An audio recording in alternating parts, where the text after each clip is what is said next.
आलोक प्रियदर्शी से। तो आलोक, बताएं इस पॉलिसी का फोकस क्या होगा और क्या कुछ प्रमुख बातें रहेंगी?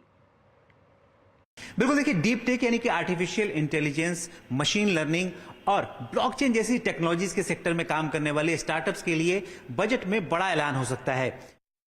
को सूत्रों से जानकारी मिली है कि सरकार ऐसे स्टार्टअप्स के लिए एक dedicated national deep tech policy का ऐलान कर सकती है, जिसके तहत ऐसे स्टार्टअप्स के ग्रोथ और इनोवेशन पर जोर दिया जाएगा।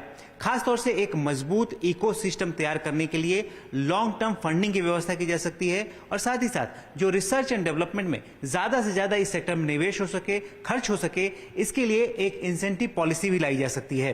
दरअसल सरकार का पूरा जोर है कि जो एडवांस साइंटिफिक और टेक्नोलॉजिकल सेक्टर में काम करने वाले स्टार्टअप्स हैं, उनको किस तरह से बढ़ावा दिया जाए ताकि वो इनोवेशन से लेकर जो इंटेलेक्चुअल प्रॉपर्टी राइट्स तक की जो सीढ़ी होती है वहां पर उनको किसी तरह की परेशानी ना हो। उसके लिए एक बेटर सेफ एनवायरनमेंट तैयार करने पर जोर दिया जा रहा है। दरअसल जो एआई और डीप टेक टेक्नोलॉजी के पोटेंशियल रिस्क हैं उसको कम से कम करने के लिए सरकार एक सेफ एनवायरनमेंट बनाना चाहती है, जिसके तहत एक रेगुलेटरी फ्रेमवर्क लाने पर भी विचार किया जाएगा। तो इस पूरे डीप टेक पॉलिसी जो आने वाली है उसमें ऐसी व्यवस्था की जाएगी ताकि स्टार्टअप्स इन सेक्टर्स में जो खासतौर से काम करते हैं और खासतौर से जो प्रॉब्लम सॉल्विंग, जो सोशल इशू से जुड़े हुए प्रॉब्लम सॉल्विंग पर काम करते हैं, उनको बढ़ावा दिया जा सके, उनको फंडिंग के तौर पर और साथ ही साथ इंसेंटिव के तौर पर सपोर्ट दिया जा सके और पूरे सेक्टर को एक तरह से बूस्ट मिल सके। आ रहा है मोदी 3.0 का पहला बजट। विकसित और समृद्ध भारत का पूरा हो संकल्प। महंगाई घटे, ग्रोथ बढ़े, रिफॉर्म पर हो जोर, क्योंकि ये मार्केट मांगे मोड़। इंडस्ट्री को बूस्टर का इंतजार, यूथ का ख्वाब पास फॉर जॉब। इंफ्रा, एजुकेशन और हेल्थ पर भी खर्च बढ़ाने की दरकार। देश के ख्वाबों को कैसे पूरा करेगी सरकार? निर्मला सीतारामन का बिग बजट। सीएनबीसी आवाज पर अनुभवी पैनल बताएगा इस बजट का आपकी लाइफ पर क्या होगा असर। बड़ी उम्मीदों का बड़ा बजट, लेकिन मेरे साथ सपने होंगे सच। सिर्फ सीएनबीसी आवाज पर।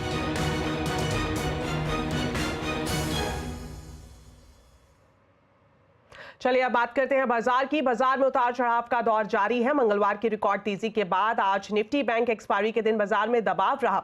सेंसेक्स निफ्टी गिरावट के साथ बंद हुए। सेंसेक्स 427 पॉइंट गिरकर 79,925 पर और निफ्टी 109 अंक गिरकर 24,324 पर बंद हुआ। स्मॉल कैप शेयरों में दबाव रहा, वहीं मिड कैप इंडेक्स नीचे से सुधरकर बंद हुए। ऑटो, मेटल, आईटी इंडेक्स गिरावट पर बंद हुए तो फार्मा, एफएमसीजी, पीएससी इंडेक्स में बढ़त रही।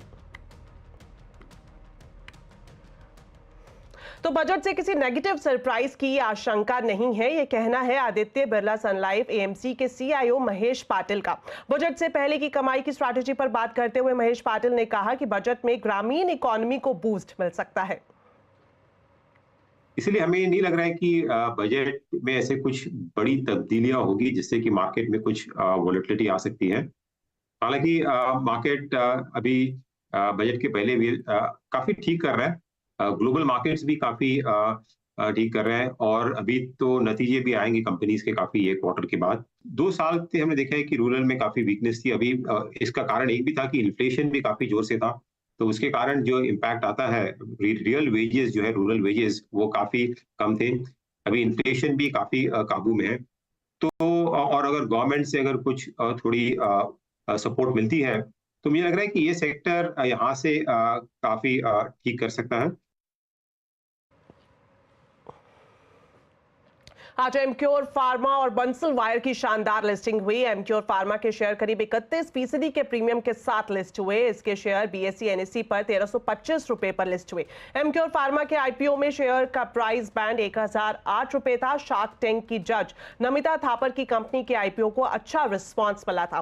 कंपनी ने आईपीओ के जरिए 1950 करोड़ रुपए जुटाने का लक्ष्य रखा था। वहीं बंसल वायर इंडस्ट्री भी बाजार में बढ़िया लिस्टिंग हुई। एनएसई पर करीब 39% प्रीमियम के साथ 356 रुपए और बीएसई पर 37% प्रीमियम के साथ 352 रुपए पर लिस्टिंग हुई है। बंसल वायर का इश्यू प्राइस 256 रुपए प्रति शेयर था। कंपनी का आईपीओ करीब 60 गुना सब्सक्राइब हुआ था।